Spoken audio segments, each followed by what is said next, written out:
कई महीनों से मेरे माता पिता एक अच्छे किराए के घर की तलाश में थे जो स्कूल और पापा के ऑफिस के पास हो। बहुत ढूंढने के बाद पापा को एक अच्छा घर मिल गया जो मेरे स्कूल से भी पास था। घर तो बहुत अच्छा था, लेकिन एक बात मुझे बिल्कुल पसंद नहीं आई। उस घर के ठीक पीछे एक पुराना, वीरान और डरावना मकान था। वैसे तो मुझे इन चीजों से ज्यादा डर नहीं लगता, लेकिन वो खंडहर सच में मुझे बहुत अजीब लगता था। मेरी नई रूम की खिड़की से वो घर साफ दिखाई देता था। माँ, क्या पापा को और कोई घर नहीं मिला? मुझे मेरा कमरा पसंद नहीं है। उस खिड़की से वो खंडहर दिखता है। एनी, तुम्हें नहीं पता तुम्हारे पापा ने कितना संघर्ष किया है घर ढूंढने में। तो फिर आप लोग मेरा कमरा ले लो, मैं किसी और रूम में चली जाऊं। मुझे ये कमरा बिल्कुल नहीं चाहिए। जिद मत करो एनी। नकारात्मक बातों पर ध्यान देने की बजाय अपना सामान खोलो और रूम को अपनी पसंद से सजाओ। अभी बहुत काम बाकी है। समझदार लड़की बनो। माँ बाप किसी भी हालत में मुझे मास्टर बेडरूम देने को तैयार नहीं थे। खैर, कुछ दिनों बाद मैं उस कमरे की आदत डाल बैठी और डर भी थोड़ा कम हो गया। लेकिन एक रात के 9 बजे मैं बिस्तर पर थी। नींद आने ही वाली थी कि मेरी नजर खिड़की पर गई और मैंने देखा कि उस खंडहर की ऊपरी मंजिल की खिड़की से कोई मुझे घूर रहा था। पहले तो लगा शायद मेरी कल्पना हो, लेकिन वो चेहरा साफ दिख रहा था।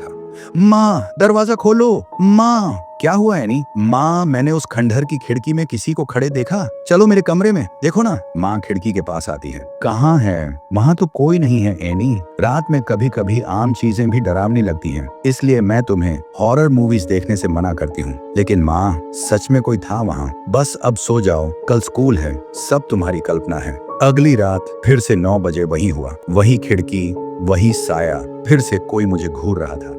माँ जल्दी आओ, देखो वहाँ कोई खड़ा है। अब क्या हो गया एनी? पापा सो रहे हैं, जोर से मत चिल्लाओ। माँ, जब वहाँ कोई नहीं रहता तो कोई वहाँ खड़ा कैसे हो सकता है? अब हैलोवीन का टाइम है, मोहल्ले के बच्चे मस्ती करते हैं। शायद कोई बच्चा डराने की कोशिश कर रहा है। ओह, ये तो मैंने सोचा ही नहीं। जरूर कोई बदमाश बच्चा होगा। उस रात मैंने तय किया, आज उस बच्चे को पकड़ कर रहूंगी। रात 9 बजे मैं खंडहर में चुपचाप पहुंच गई। अंदर घना अंधेरा था। मैं डरते डरते सीढ़ियां चढ़ी। ऊपर वाले कमरे में पहुंची तो देखा वही खिड़की जहां से मेरा कमरा दिखता था। कोई नहीं है यहाँ। अचानक खटाक की आवाज और दरवाजा बंद हो गया। माँ, मैं यहाँ हूँ, दरवाजा खोलो। मैंने पूरी ताकत से दरवाजा खोलने की कोशिश की, पर वो टस से मस नहीं हुआ। जबकि जब मैं आई थी दरवाजा खुला था। कृपया कोई दरवाजा खोलो, मैं फंस गई हूँ, कोई तो मदद करो। मैंने बार बार दरवाजा पीटा, पर कोई जवाब नहीं आया। फिर वो खिड़की अपने आप खुलने लगी। झर्र, तेज हवा अंदर घुस आई और कमरे का तापमान अचानक बर्फ जैसा हो गया। मैं पीछे हटने लगी, तभी वो दिखा वही चेहरा जो मैं 2 रातों से देख रही थी, अब मेरे सामने था। एक बच्चा, लेकिन उसका चेहरा आधा जला हुआ, आंखें पूरी तरह काली और होंठ फटे हुए। उसने धीरे धीरे गर्दन घुमाई और फुसफुसाया, तू देखती थी मुझे, अब मैं भी तुझे देखूंगा। मैं कांप उठी। कोई मजाक मत करो, तुम कौन हो? उसने एक पुराना टूटा हुआ खिलौना मेरी ओर फेंका। वही खिलौना जो मेरे बचपन का था, जो मैंने कभी खो दिया था। मैं भी यहाँ नया आया था एनी, इस कमरे से तुझे देखा करता था, लेकिन जब मैंने खिड़की से झांका तो गिर गया। किसी ने मुझे खींच लिया था। मैंने खिड़की की ओर देखा, वहाँ कोई खड़ा था, एक लंबी परछाई, मानो किसी ने उसी को धक्का दिया हो। मैं बाहर नहीं जा सकता एनी, लेकिन अब तू भी नहीं जा सकेगी। वो बच्चा मेरी ओर झपटा। मैं चिल्लाई, माँ।